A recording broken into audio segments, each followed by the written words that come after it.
Ever since Advance Wars 1 and 2 Reboot Camp was announced at E3 2021, I've been patiently waiting to try these games for the very first time. Then, on March 9th, 2022, the game was officially delayed by Nintendo with no new date given. I have also been looking through the Wii U Virtual Console for games to play because I know that service is going to be shutting down as well.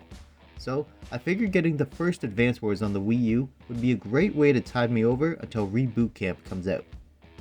Hey everyone, I hope you're doing well. If you're unaware, Advance Wars 1 and 2 Reboot Camp was delayed because of recent world events.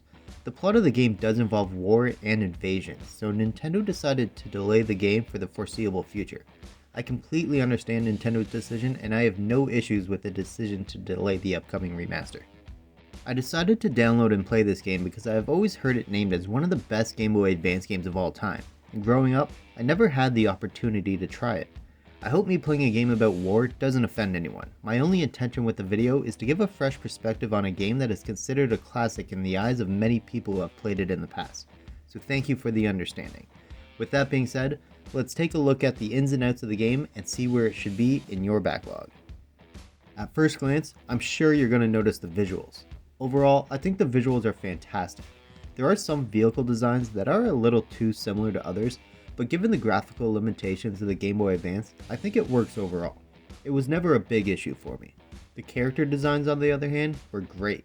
They were all unique and all had their own personalities. While there were moments where some of the graphics looked a little blurry, there were other aspects that really popped. The colors in this game really caught me off guard. I feel like they really stood out. They were extremely bright and vibrant, and it made the game a joy to look at. Obviously, they're not realistic in any capacity, but when colors really jump off the screen, it really helps make the game stand out. This is something that I've mentioned a few times on the channel, and Nintendo games just seem to always have bright, attention-grabbing colors that are really noticeable. It should also be noted that the game looks fantastic on the gamepad.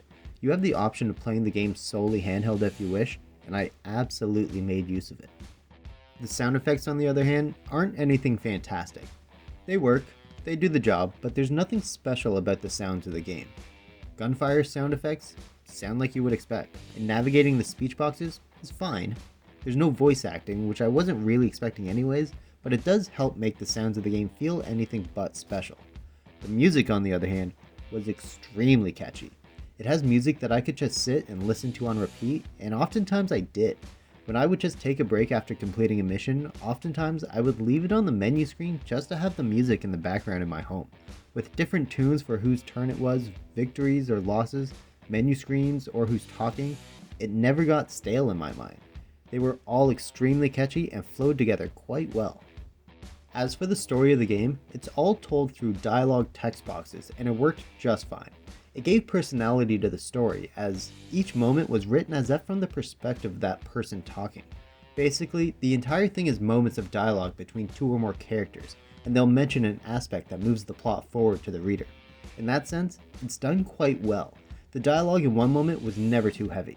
You as the player are never left reading for 10 minutes straight or anything like that. The only moment where it might feel that way is towards the beginning, as there is an extensive tutorial. But once the actual gameplay starts in each mission, including the tutorial, there's very little dialogue that slows down the game. The plot of the game is the reason why Nintendo decided to delay the remaster. There are nations at war and they invade other neighboring nations. While they all start off as enemies, there are revelations throughout the campaign that bring them together to take on the true enemy. The story is a little bit more complex than that, but it doesn't go into crazy nuance. Again, like most of my videos, the actual plot is something I typically stay away from, as I don't enjoy spoiling story plots for potential new players. To be completely honest though, it is possible to skip the story if you wish. You can skip the dialogue and just go straight into the menu for each mission and see the objective. Complete that objective and then the mission will be accomplished. It is entirely possible to beat the game this way if you wish. However, a lot of the time, skipping the dialogue means you will be skipping subtle hints and strategies that are revealed to the player prior to the mission starting. But once the mission starts, that's where the best part of the game takes place. The gameplay here is great. It's a tactical, turn-based strategy game. You control your army, move all your pieces into place, and one by one attack the enemy to either take them out or distract them long enough to take control of their headquarters. On its surface, it's a simple concept. Each unit gets one turn per day, and you can choose what order to deploy your units. So you can strategize by sacrificing a weaker unit, going straight ahead with your most powerful units, or any other potential strategy you can think of. There's pros and cons to each type. It's actually somewhat similar to Pokemon, as each unit is strong against some and weak to others. With infantry, as well as land, air, and sea vehicles, there is a wide variety of units to use and learn the ins and outs of. They all have different movement capabilities. Some are useful for long-range attacks, and some are required for capturing more bases and cities. Every unit has its role to play, and the game feels extremely balanced. The different terrain also adds to the unit's defensive capabilities. Giving your infantry the high ground in an attack means they're more likely to survive a retaliation, which could be a major factor in the success of a mission. While there is a lot to take in, the game does a fantastic way of explaining everything. There is a rather long and comprehensive tutorial, and while it can feel like it drags on a bit, by the time you get halfway through the main campaign, you're extremely happy that the tutorial was so in-depth. While the game may sound like there's a lot of moving parts, it is basically just knowing the different unit types, and that actually makes the game rather simple. Other games like Final Fantasy Tactics Advance have percentages of the attack hitting or missing, and a choice of magic attacks and other features, whereas Advance Wars is nowhere near as complex as that.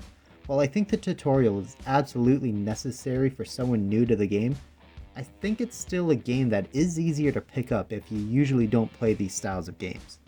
There are a few more aspects to the gameplay that help keep it interesting throughout.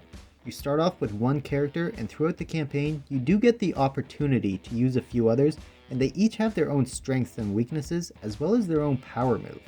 The enemies have their own power moves as well, and they can be devastating to you if the move is used at the wrong time. There are also a few missions that aren't your standard destroy the enemy style missions.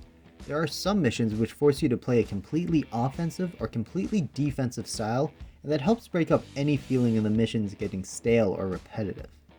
If the 15 to 20 hours of tutorial and campaign aren't enough for you, there are other modes within the game.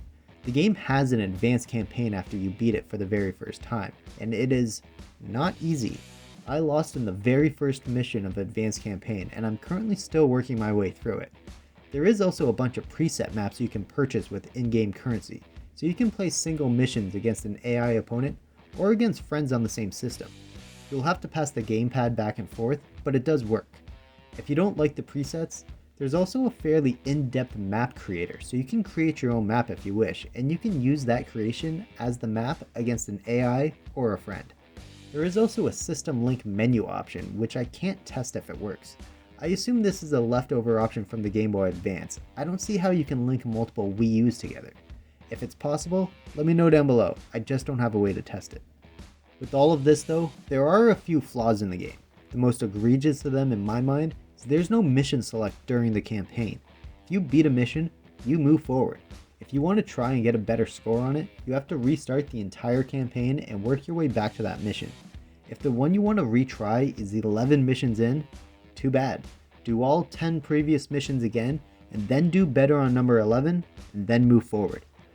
I did also have a slight issue with the gamepad, as I found it very easy to double tap and accidentally select the wrong thing, which isn't necessarily a game issue, more of a personal issue, but something I figured I should bring up. I did also notice a little bit of blurriness in the graphics as well, but nothing major. The game was also rather tutorial heavy, which for some people might mean the game starts off rather slow, but I think it was really necessary. As you can tell, other than the lack of a mission select during the campaign, I found very little issues with the game. I'm nitpicking right now and still struggling to find things that personally bothered me about the game. So, if there's very few issues with the game, then the question is, where do I think Advance Wars should be in your backlog? With the unknown release date for the remaster and the fantastic time that I had, I think if you're not currently 100% fixated on a game, then you should stop what you're playing and play this right now. It's that good. The game played smooth, had zero issues of bugs or glitches, had fantastic turn-based gameplay that wasn't overly complex, different styles of missions to keep me entertained all throughout, and a ton of content after seeing the credits.